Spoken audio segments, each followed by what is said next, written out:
Assalamu alaikum. Welcome back to my channel Study Fun. And if you are new to my channel, then please do share, subscribe and like my channel. So let's get started. तो आज का हमारा topic है stress strain diagram. तो इसमें हम देखेंगे सबसे पहले तो स्ट्रेस स्ट्रेन कर्व क्या होती है। उसके अंदर हमारे पास डिफरेंट रीजन्स बनते हैं और उन रीजन्स को हम कहते हैं यील्डिंग, स्ट्रेन हार्डनिंग और नेकिंग। ठीक है, तो इनको हम देखेंगे एग्जांपल के थ्रू ये तीनों क्या क्या होते हैं। इसके अलावा हमारे पास स्ट्रेस स्ट्रेन डायग्राम की दो टाइप्स होती हैं। एक होती है एक्चुअल स्ट्रेस स्ट्रेन डायग्राम और दूसरी होती है हमारे पास इंजीनियरिंग स्ट्रेस स्ट्रेन डायग्राम। तो इन दोनों में बेसिक डिफरेंस क्या होता है उसको हम पर्टिकुलरली देखेंगे। तो आगे आगे हम चलते हैं स्ट्रेस स्ट्रेन डायग्राम की तरफ। तो स्ट्रेस स्ट्रेन डायग्राम को स्टार्ट करने से पहले मैं आपको बड़ा ब्रीफ आइडिया दूंगा ये क्यों होती है और कैसे जनरेट होती है। देखिए, आप कोई भी स्पेसिमेन लेके, कोई भी मेटल का लेके, कोई भी मटेरियल लेके उस पर क्या करते हैं, टेस्ट परफॉर्म करते हैं। वो टेंसाइल टेस्ट भी हो सकता है, कंप्रेसिव टेस्ट भी हो सकता है। अब वो टेस्ट किस पे आप परफॉर्म करते हो, यूनिवर्सल टेस्टिंग मशीन पे परफॉर्म करते हो। उससे क्या होता है, आपके पास स्ट्रेस और स्ट्रेन के दरमियान कोई भी रिलेशन होता है और उस आप जितनी फोर्स लगाते हो या स्ट्रेस लगाते हो उससे क्या होता है, स्ट्रेन डेवलप होता है। उन दोनों के दरमियान जो है कर्व जनरेट होती है, एक ग्राफ जनरेट कर लेते हैं हम। उस ग्राफ को हम क्या बोलते हैं, स्ट्रेस स्ट्रेन कर्व या स्ट्रेस स्ट्रेन डायग्राम। अब वो जनरेट कैसा होता है, यूनिवर्सल टेस्टिंग मशीन के थ्रू, जब आप टेस्ट परफॉर्म करते हो कोई भी कंप्रेसिव या टेंसाइल टेस्ट। ठीक है, अब इस स्ट्रेस स्ट्रेन डायग्राम से हम पता क्या कर सकते हैं, क्या क्या हम इससे इन्फॉर्मेशन ले सकते हैं। हम किसी भी मटेरियल का प्रोपोर्शनल पॉइंट, प्रोपोर्शनल लिमिट बता सकते हैं, एक यंग मॉडुलस बता सकते हैं, उसका maximum stress, ultimate tensile strength बता सकते हैं, फ्रैक्चर स्ट्रेस यानी किस स्ट्रेस पे टूट सकता है, इसका yield point and many more. ठीक है, तो ये स्ट्रेस स्ट्रेन डायग्राम बहुत ही इन्फॉर्मेटिव होती है हमारे लिए। अगर हमें दे दी जाए स्ट्रेस स्ट्रेन डायग्राम किसी भी मटेरियल की तो हम इतनी सारी इन्फॉर्मेशन वहीं से डायरेक्टली निकाल सकते हैं। तो सबसे पहले हम चलते हैं, फर्स्ट पॉइंट हमारा स्ट्रेस स्ट्रेन डायग्राम में बनता है प्रोपोर्शनल लिमिट का। ये जो पी पॉइंट है इसका मतलब है प्रोपोर्शनल लिमिट। इस पॉइंट की खासियत क्या है कि यहाँ तक जो है हुक्स लॉ फॉलो करता है। अब हुक्स लॉ कहता है क्या है कि stress is directly proportional to strain up to the proportional limit. ठीक है, प्रोपोर्शन जितनी अमाउंट में हमारे पास स्ट्रेस बढ़ा होता है उतनी अमाउंट में हमारे पास स्ट्रेन बढ़ा होता है, मतलब डायरेक्टली प्रोपोर्शनल होते हैं। ठीक है, और इस पॉइंट से जब आप फोर्स रिमूव करते हो तो क्या होता है आपके पास कि मटेरियल जो है अपनी ओरिजिनल पोजीशन में वापस आ जाता है। उसके बाद हम चलते हैं न्यू पॉइंट पे। तो आगे हम कर्व को ड्रा करते हैं। तो आगे हमारे पास आता है इलास्टिक पॉइंट। इलास्टिक पॉइंट की खासियत क्या होती है कि यहाँ प्रोपोर्शनैलिटी जो होती है वो ख़त्म हो जाती है, मतलब जितनी अमाउंट से स्ट्रेस बढ़ रहा होता है उतनी अमाउंट से स्ट्रेन नहीं बढ़ रहा होता। और दूसरा ये कि आप जैसे ही फोर्स लगाने के बाद इसको रिमूव करते हो तो क्या होता है, मटेरियल अपनी ओरिजिनल पोजीशन पे वापस आ जाता है। ठीक है, इसे बोलते हैं ई तक। तो ई तक यानी शुरू से लेकर और ई तक हमारे पास जो भी रीजन बनता है उसे इलास्टिक रीजन बोलते हैं। उसके बाद हमारे पास नेक्स्ट जो होता है ई से जैसे ही हम आगे गए, यू तक गए, मतलब थोड़ा सा ई से आगे गए तो हमारे पास वैसे ही प्लास्टिक डिफॉर्मेशन स्टार्ट हो गई। प्लास्टिक डिफॉर्मेशन या आप कह लो यील्डिंग हो गई। मतलब क्या है कि इसके अंदर परमानेंट डिफॉर्मेशन होना स्टार्ट हो गई जैसे ही हम ई पॉइंट से आगे गए। अब परमानेंट डिफॉर्मेशन का सिंपली अगर मैं बोलूँ आपको, मतलब आप क्या उससे इम्प्लाई कर सकते हैं कि सिंपली ये होता है कि मटेरियल कोई भी होता है उसके अंदर एटम्स होते हैं और वो बॉन्ड्स बना के एक्चुअली आपस में कंबाइन होते हैं। तो उनके दरमियान जो भी इंटरमॉलिक्यूलर फोर्सेस, जो भी बॉन्ड्स होते हैं ना, तो एक के बाद वो क्या होता है, थोड़े थोड़े ब्रेक होना स्टार्ट होना शुरू हो जाते हैं। तो इस वजह से उसके अंदर परमानेंट डिफॉर्मेशन आना शुरू हो जाती है। जैसे ही आप ई पॉइंट से थोड़ा आगे जाते हैं और फोर्स को रिमूव करते हैं ई पॉइंट से थोड़ा सा आगे जाने के बाद, तो मटेरियल जो है अपनी ओरिजिनल पोजीशन पे वापस नहीं आता। उसके अंदर कुछ परमानेंट स्ट्रेन या डिफॉर्मेशन जो है वो स्टोर हो जाती है। ठीक है, वो हो जाती है, परमानेंट रहती है। तो वो अपनी कभी भी अपनी असल हालत में नहीं आ सकता, यानी कि जहाँ से हमने स्टार्ट की थी फोर्स लगाना उसके अंदर कुछ ना कुछ स्ट्रेन रहेगी। और इस यू पॉइंट को हम बोलते हैं अपर यील्ड पॉइंट। ठीक है, अपर यील्ड पॉइंट, इसकी डेफिनेशन क्या होगी कि हमें मैक्सिमम स्ट्रेस या फोर्स की वैल्यू कितनी रिक्वायर्ड है, ठीक है, क्या करने के लिए, यील्ड पॉइंट। यानी अगर मैं इसको प्रॉपर डेफिनेशन में देखूँ कि मैक्सिमम कितनी फोर्स आपको चाहिए या स्ट्रेस चाहिए प्लास्टिक डिफॉर्मेशन को या परमानेंट डिफॉर्मेशन को स्टार्ट करवाने के लिए। तो ये प्रॉपर डेफिनेशन इसकी। उसके बाद आता है लोअर यील्ड पॉइंट। देखिए, अपर यील्ड पॉइंट का मतलब है यहाँ यील्डिंग स्टार्ट हुई है। लोअर यील्ड पॉइंट का मतलब यह है कि हमारे पास यहाँ यील्डिंग जो है ख़त्म हो गई, कंप्लीट हो गई है। और लोअर यील्ड पॉइंट का बेसिकली डेफिनेशन क्या होगी कि मिनिमम वैल्यू ऑफ स्ट्रेस या आप कह लो फोर्स हमें कितनी रिक्वायर्ड है इसके अंदर प्लास्टिक डिफॉर्मेशन या परमानेंट डिफॉर्मेशन को मेंटेन रखने के लिए। अपर यील्ड पॉइंट की डेफिनेशन क्या थी, हमारे पास मैक्सिमम कितनी फोर्स चाहिए परमानेंट डिफॉर्मेशन को स्टार्ट करने के लिए। और लोअर यील्ड पॉइंट की डेफिनेशन क्या है, ये रहा लोअर यील्ड पॉइंट। इसकी डेफिनेशन क्या है कि मिनिमम इतना स्ट्रेस या फोर्स चाहिए हमारे पास क्या करने के लिए, प्लास्टिक डिफॉर्मेशन को मेंटेन करने के लिए या रखने के लिए। उसके बाद हमारे पास येलो कर्व है, ऐसे देखें आप, कंटिन्यूसली ये इंक्रीज़ हो रही है। हुआ क्या है कि कर्व शुरू से लेकर पॉइंट यू तक तो इंक्रीज़ होती रही, स्ट्रेस के बढ़ने से स्ट्रेन बढ़ रहा है। यू के बाद एल तक, यानी अपर यील्ड पॉइंट से लोअर यील्ड पॉइंट तक कर्व थोड़ी डिक्रीज़ हुई है। उसके बाद दोबारा एल से लेकर यू तक दोबारा इंक्रीज़ हुई है। तो मतलब जो डिस्क्रिपेंसी है, जो कह सकते हो थोड़ी वेरिएशन आई है, वो यू से लेकर एल तक आई है, अपर यील्ड पॉइंट से लोअर यील्ड पॉइंट। तो इसको हम डिटेल में देखेंगे। अच्छा, अब यहाँ होता है कि यू पॉइंट को बोलते हैं, इधर जो यू पॉइंट है ये वाला, इसे बोलते हैं हम अल्टीमेट टेंसाइल स्ट्रेंथ, यानी ये मैक्सिमम स्ट्रेस जो कि मटेरियल बेयर कर सकता है। इससे ज़्यादा स्ट्रेस जो है वो बेयर नहीं कर सकता। ये हमारे पास क्या होता है, maximum value of stress that the material can withstand. तो अल्टीमेट टेंसाइल स्ट्रेस क्या है, मैक्सिमम वैल्यू ऑफ स्ट्रेस। उसके बाद हमारे पास सिंपली अगर हम आगे जाएँ तो हमारे पास बनता है एफ़ को बोलते हैं हमारे पास क्या, फ्रैक्चर स्ट्रेस। मतलब इस स्ट्रेस के बाद मटेरियल टूट जाता है, अब वो उसके अंदर इतनी कैपेबिलिटी नहीं रहती कि वो और स्ट्रेस को बर्दाश्त कर सके। ठीक है, तो ये बड़ा सिंपल है, इसको मैं दोबारा आपको बता देता हूँ। पी जो है प्रोपोर्शनल पॉइंट है, यानी स्ट्रेस स्ट्रेन डायरेक्टली प्रोपोर्शनल रहते हैं। ई जो है इलास्टिक पॉइंट है, और ई पॉइंट पे जो आपके पास स्ट्रेस मिलता है उसे बोलते हैं यील्ड स्ट्रेस। यहाँ हम अगर फोर्स को रिमूव करते हैं तो मटेरियल अपनी असल पोजीशन पे वापस आ जाता है। उसके बाद यू हो गया, उसे बोलते हैं अपर यील्ड पॉइंट, मतलब यील्डिंग स्टार्ट हो गई है, यानी परमानेंट डिफॉर्मेशन स्टार्ट हो गई है। एल लोअर यील्ड पॉइंट होता है, इसका मतलब है यील्डिंग ख़त्म हो गई है। और यू क्या होता है हमारे पास, maximum value of stress ultimate tensile strength that a material can withstand. उसके बाद है एफ़, जिसे हम बोलते हैं फ्रैक्चर स्ट्रेस, मतलब यहाँ पे मटेरियल टूट जाता है। ये हमारे पास रीजन है, देखिए कर्व के स्टार्ट से लेकर पॉइंट ई तक। अगर मैं इसको हाईलाइट करूँ, यहाँ से लेकर ये जो पूरा रीजन है इसे बोलते हैं इलास्टिक रीजन।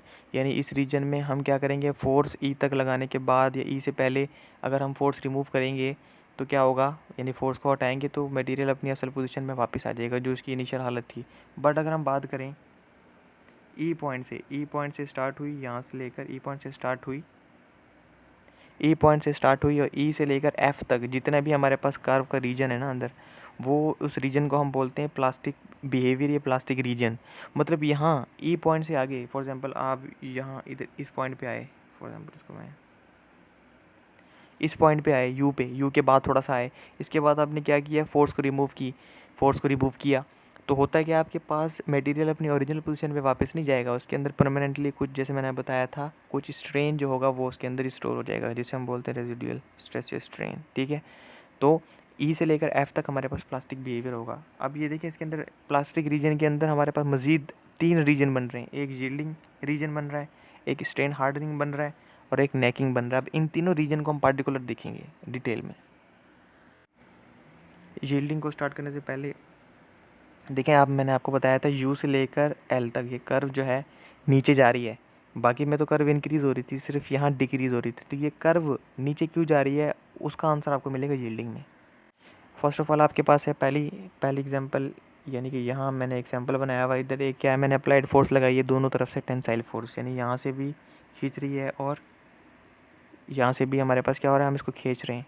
खींचने से क्या होगा, अब किसी मटेरियल है, मैंने यहाँ एक सेक्शन लिया हुआ है, ये एक प्लेन लिया हुआ है, यहाँ से इस बॉडी को काटा है।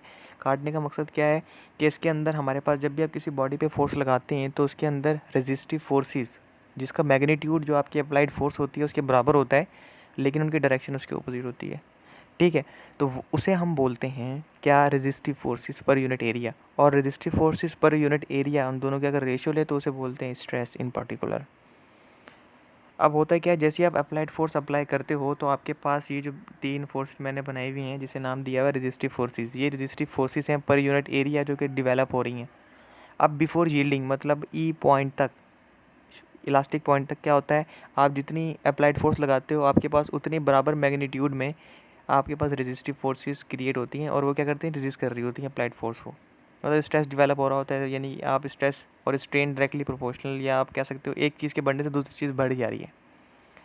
लेकिन अब क्या होता है, जैसे ही आपके पास यील्डिंग स्टार्ट होती है, मतलब ई पॉइंट से आप थोड़ा आगे जाते हो, तो आपके पास होता क्या है कि जो रेजिस्टिव फोर्सेस है ना, ये वाली रेजिस्टिव फोर्सेस इधर जो डेवलप हो रही हैं, रेजिस्टिव फोर्सेस स्टार्ट डिक्रीजिंग, वो कम होना शुरू हो जाती हैं। क्यों, क्योंकि मैंने बताया जैसे यील्डिंग स्टार्ट होती है तो प्लास्टिक रिफॉर्मेशन, मतलब उसके अंदर जो बॉन्ड्स इंटरमॉलिक्यूलर फोर्सेस होती हैं वो क्या करनी ब्रेक होना शुरू हो जाती हैं, तो मॉलिक्यूल्स के दरमियान इतनी अट्रैक्शन नहीं रहती और वो क्या करते हैं,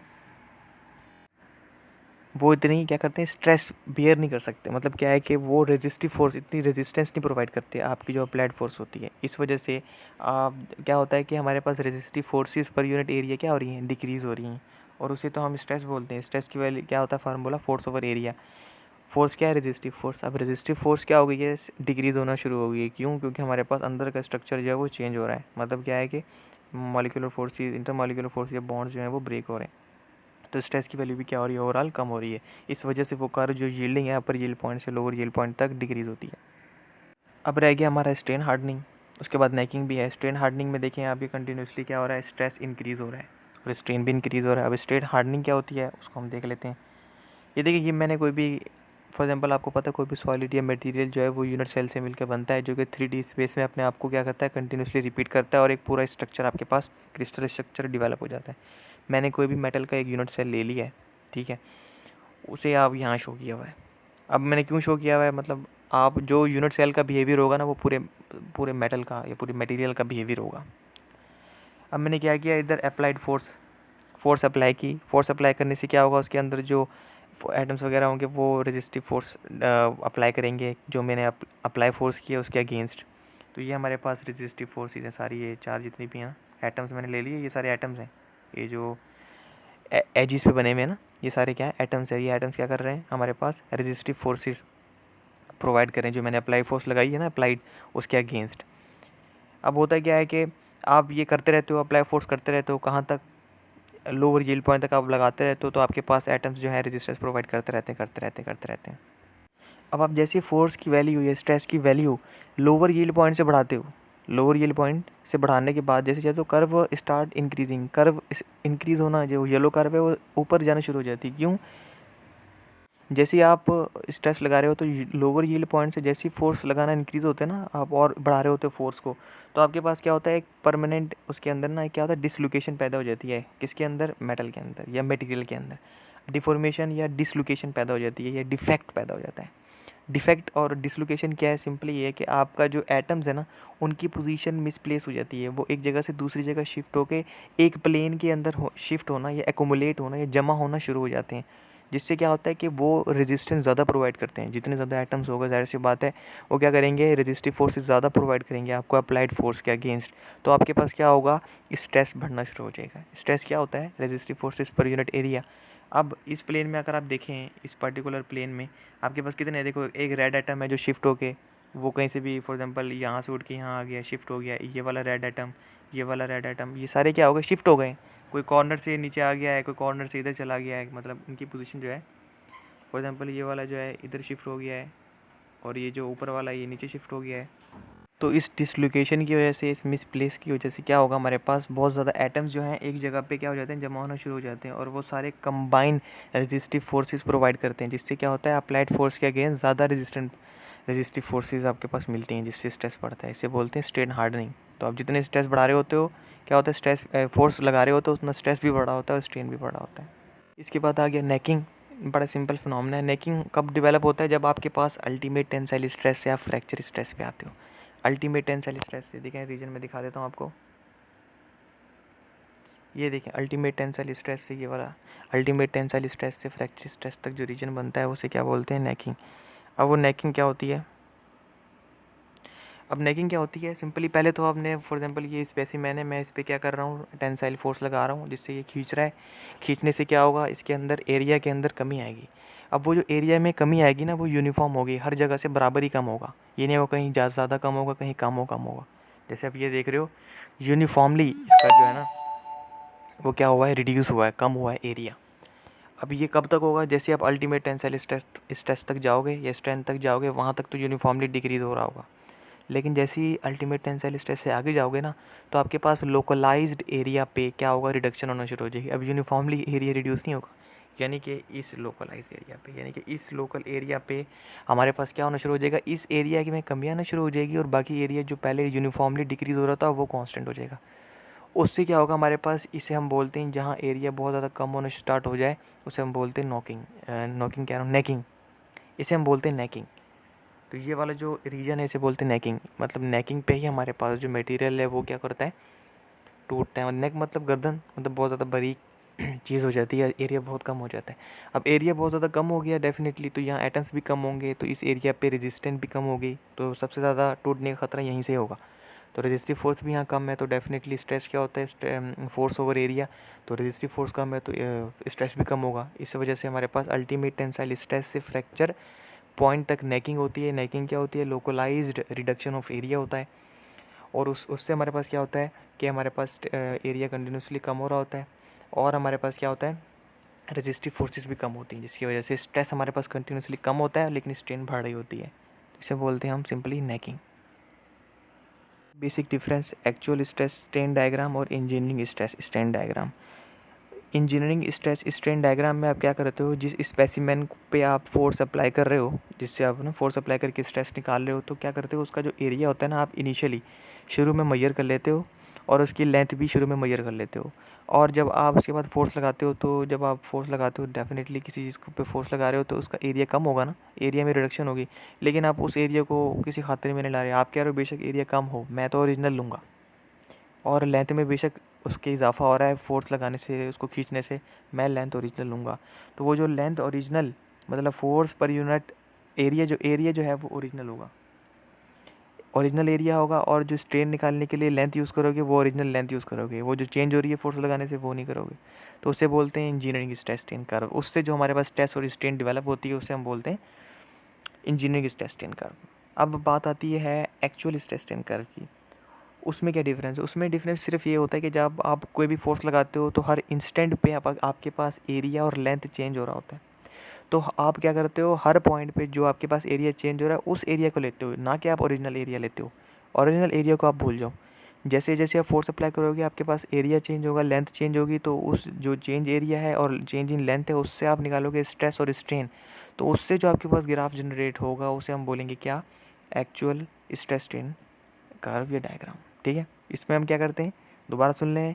इंजीनियरिंग स्ट्रेस स्ट्रेन कर्व में हम ओरिजिनल एरिया और ओरिजिनल लेंथ लेंगे स्ट्रेस और स्ट्रेन निकालने के लिए, जबकि एक्चुअल स्ट्रेस स्ट्रेन कर्व में हम क्या लेंगे, एक्चुअल एरिया या इंस्टेंटेनियस एरिया और इंस्टेंटेनियस लेंथ लेंगे हर पॉइंट पे जो चेंज हो रही है। डायग्राम में देखिए हम मेजर डिफरेंस, ये जो हमारे पास लेफ्ट हैंड पे है इसे हम बोलते हैं इंजीनियरिंग स्ट्रेस स्ट्रेन डायग्राम, और जो राइट हैंड पे है उसे हम बोलते हैं क्या, simple actual stress strain diagram. जो फ़र्क होता है सिर्फ फ़र्क ये वाली जो चीज़ है ना, ये वाली डायग्राम, मतलब ये डायग्राम तो बिल्कुल वैसी की वैसी है, सिर्फ यहाँ फ़र्क आया है इसमें, जो ये ऊपर जा रही है। अब ये ऊपर क्यों जा रही है, क्योंकि मैंने आपको बताया था एक्चुअल स्ट्रेस स्ट्रेन डायग्राम में आप क्या ले रहे होते हो, इंस्टेंटेनियस एरिया या एक्चुअल एरिया ले रहे होते हो। तो लोअर यील्ड पॉइंट तक तो आपके पास एरिया में इतना कोई ख़ासा फ़र्क नहीं आता, इस वजह से ये दोनों कर्व लोअर यील्ड पॉइंट तक तो सेम रहती हैं। लेकिन ये क्या करती है, आगे शिफ्ट होना शुरू हो जाती है, ऊपर आना शुरू हो जाती है लोअर यील्ड पॉइंट से आगे। ये ऊपर क्यों जा रही है, क्योंकि आपको पता है एरिया कंटिन्यूसली अब डिक्रीज़ हो रहा है, उसमें जो डिक्रीज़ होता है ना वो फिर ज़्यादा मेजर डिक्रीज़ होना शुरू हो जाता है, मतलब वो काफ़ी अमाउंट में ना डिक्रीज़ होना शुरू हो जाता है, तो उसकी अमाउंट ज़्यादा हो जाती है। तो अब स्ट्रेस का फार्मूला क्या होता है, फोर्स ओवर एरिया। एरिया की वैल्यू अगर कम हुई तो डेफिनेटली स्ट्रेस बढ़ गया ना। तो इस वजह से हमारे पास ये कर्व कंटिन्यूसली ऊपर जा रही है, क्योंकि एरिया डिक्रीज़ होता होता जा रहा है हर पॉइंट पे। अगर मैं पॉइंट लूँ, इसको देखें, इस पॉइंट पे देख लें, इस पॉइंट पे, इस पॉइंट पे, इस पॉइंट पे, इस पॉइंट पे, किसी भी पॉइंट पे देख लें आप, क्या हो रहा है, कंटिन्यूसली एरिया रिड्यूस हो रहा है। एरिया के रिड्यूस होने से स्ट्रेस बढ़ रहा है, क्योंकि फोर्स ओवर एरिया, फोर्स तो वही है, एरिया रिड्यूस हो रहा है, एरिया के रिड्यूस होने से ओवरऑल स्ट्रेस बढ़ रही है। इस वजह से स्ट्रेस और स्ट्रेन दोनों जो है हमारे पास बढ़ने की वजह से ही ये कर्व ऊपर जा रही है। तो एक्चुअल स्ट्रेस स्ट्रेन कर्व क्या होती है, इंजीनियरिंग स्ट्रेस स्ट्रेन से डिफरेंट क्यों होती है, क्योंकि उसके अंदर हम एक्चुअल एरिया ले रहे होते हैं, जिसकी वजह से वो क्या कंटिन्यूसली आपके पास इंक्रीज़ हो रही होती है। तो ये तो हमारे पास बेसिक डिफरेंस था, और thank you very much for being here. And at last मैं आपसे ये बोलूँगा कि इस वीडियो को शेयर करें, लाइक करें, कि बड़े इंपॉर्टेंट इसमें कॉन्सेप्ट थे और बेसिक था। और फंडामेंटल कॉन्सेप्ट जब तक आपके क्लियर नहीं होंगे तो आप आगे सब्जेक्ट्स नहीं पढ़ सकते, जो जिसके लिए वो प्री रिक्विजिट होते हैं। तो बाकी रिक्वेस्ट यही है कि जितना आप मैक्सिमम लाइक कर सकें, और जो भी आप रिकमेंडेशंस या इम्प्रूवमेंट के लिए कहें तो आप कमेंट्स कर सकते हैं।